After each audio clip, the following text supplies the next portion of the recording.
when you start talking about standard of living and lifestyle and all that kind of stuff, we talking about mission and all that kind of stuff, right?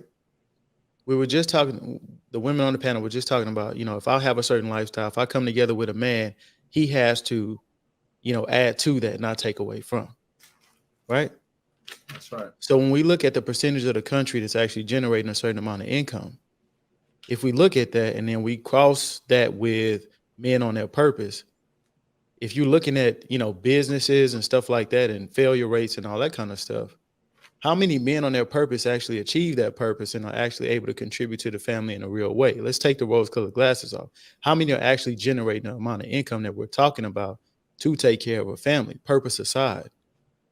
I think that once you marry, I think your priorities and your plan essentially are where your focus is, right? I mean, your purpose can be a lot of things, and we also know that women want a lot of things, but ultimately, if we're saying that their purpose is to multiply, right, and create a home, and they want to have more children, and it's up to you to provide.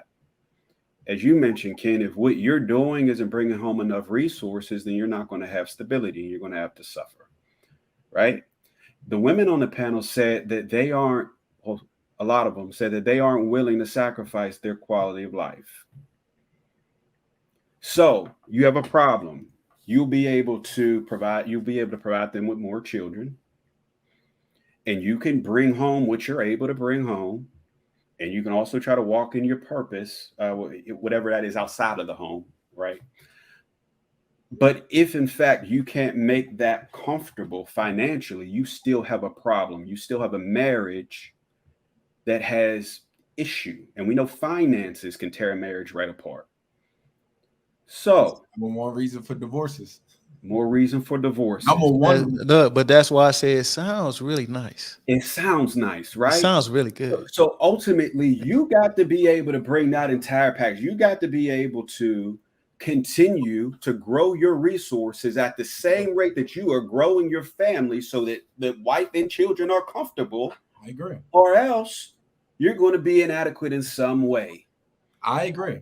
And the funny part is, you can't just do you can't just take care of or just provide specifically just your family. That ain't just the answer neither. I think it's two-part. That's why I agree with Ken.